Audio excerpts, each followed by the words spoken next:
अध्यक्ष महोदय जी, मैं आपकी बहुत धन्यवादी हूं कि आपने मुझे चुनावी सुधारों पर बोलने का मौका दिया है, खासकर इसलिए क्योंकि मैं एक नई सांसद हूं। मुझे दूसरों का नहीं पता उनका कैसा अनुभव रहा, लेकिन पिछला ये 1 साल मेरे लिए खासकर विपक्ष से रिलेटेड जो है बहुत ही ज़्यादा चिंताजनक रहा है। एक तरह से ट्रॉमेटिक मैं इसे कह सकती हूँ।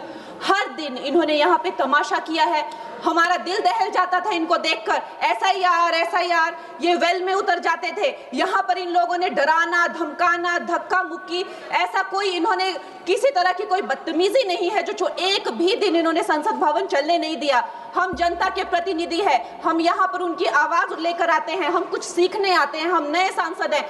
इन्होंने संसद अगर पिछले 2-3 दिन को छोड़ा जाए तो साल भर शायद ही थोड़ा चलने दिया है। एसआईआर कर करके इन्होंने यहाँ पे तमाशे किए, लेकिन अब जब इनको बोलने की बारी आई एसआईआर पे, तो अध्यक्ष महोदय जी, हम देख रहे हैं कि कल leader of opposition Rahul Gandhi ji ने, मुझे लगा क्या खुलासा होगा, हम भी बड़े उत्सुक थे। सारी साल हमने एक ही शब्द सुना है, अब ये क्या ग्रैंड रेवलेशन होगी। लेकिन राहुल गांधी जी जो लीडर ऑफ ऑपोजिशन है, उन्होंने कल जब कहा खादी है, खादी में धागे हैं, धागे में लोग हैं, लोगों के अंदर, उनको जब कहा गया कि आप पॉइंट की बात कीजिए, तो उन्होंने कहा कि मैं अपना फ्रेम कर रहा हूं, मैं अपना आर्ग्यूमेंट फ्रेम कर रहा हूं। और इतनी देर बाद जब वो फ्रेम करके पहुंचे तो ले देकर वो वापस उसी अंतर्राष्ट्रीय मूल की महिला।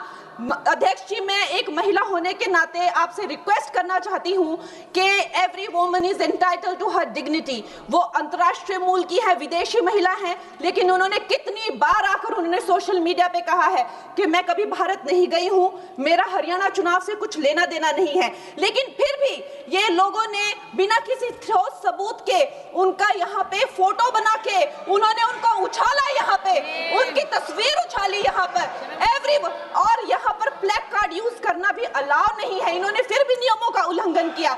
मैं चाहती हूँ सबसे पहले तो मैं इस सदन की तरफ से उन महिला से बहुत ही माफी मांगती हूँ कि इस सदन में बिना कि उनकी आजकल जो पर्सनैलिटी राइट्स का भी एक बहुत बड़ा क्राइम होता है, उसके उपरांत उनका फोटो यहाँ यूज किया गया। मुझे बहुत खेद है। भारतीय संसद की तरफ, संसद भवन की तरफ से हम उनसे माफी मांगते हैं। और ये देखिए, महिलाओं का हमेशा ये अपमान करते हैं, लेकिन हमारे प्रधानमंत्री चाहे बेटी बचाओ बेटी पढ़ाओ हो, महिलाओं को शौचालय देने से लेकर, महिलाओं को गैस देने से लेकर, महिलाओं को जो है वो छात्रवृत्ति, न जाने कितनी ऐसी योजनाएं हैं। कांग्रेस वालों, शायद तुम लोग ये समझ नहीं पा रहे हो, ईवीएम्स हैक नहीं करते हैं प्रधानमंत्री लोगों के दिलों को हैक करते हैं। और ये लोग दुहाई देते हैं कि वो जो पुराने जमाने के दकियानूसी, वो जो चिट कागज पे लिखकर जो मतदान होता था वो सबसे अच्छा था। ये लोग भूल गए वो दिन, आप लोग भूल गए वो दिन। इंदिरा गांधी वर्सेस राजनारायण का केस, उसको जो है इतिहास में The case that shook the nation के नाम से जाना जाता है। उस पर मैंने एक फिल्म भी बनाई हुई है। वोट चोरी और वोटों की धांधली के लिए एक प्रधानमंत्री पे एक साधारण से नेता ने केस किया था और उस धांधली में वो पकड़ी गई थी।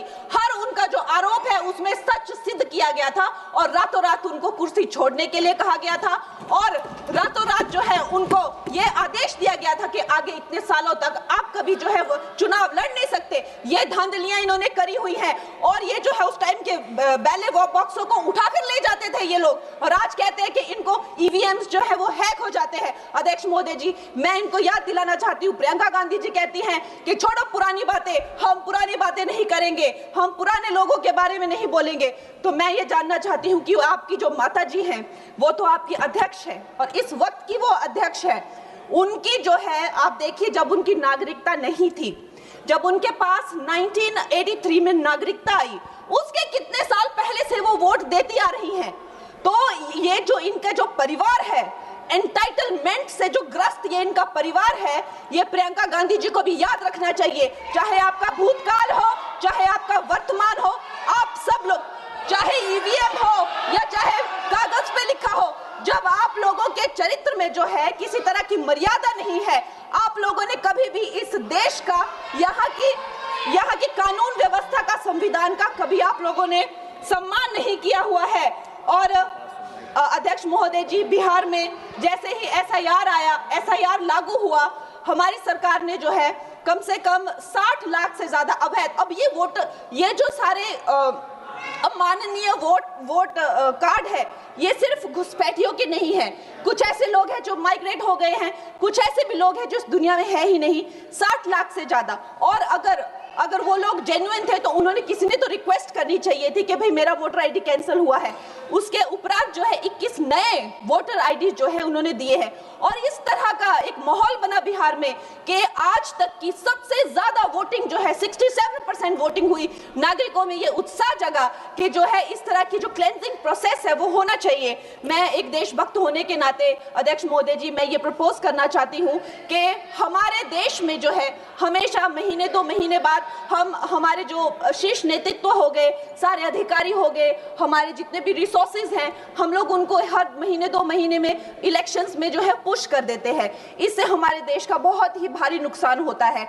और मैं ये चाहूंगी कि 1 नेशन 1 इलेक्शन, जो नरेंद्र मोदी प्रधानमंत्री जी जो कहते हैं कि एक वोटिंग जो है डेमोक्रेसी के उत्सव के रूप में, जैसे कि दिवाली होती है, होली होती है, उस रूप में मनाया जाए। क्योंकि ये सिर्फ सरकार का ही नुकसान नहीं है, 10,000 करोड़ से ज्यादा का जो नुकसान होता है सिर्फ वही नहीं है, लेकिन मुझे लगता है कि धीरे धीरे हमारे जो नागरिक भी है उनमें जो वोटिंग फटीक है, बार बार उन्हें जागरूक करना, बार बार कई जगहों से जहां वो काम करते हैं वहां से उनको ट्रैवल करके अपने नेटिव प्लेसेस पे आना और बार बार मार्केटिंग करके, it is exhausting for the whole ecosystem.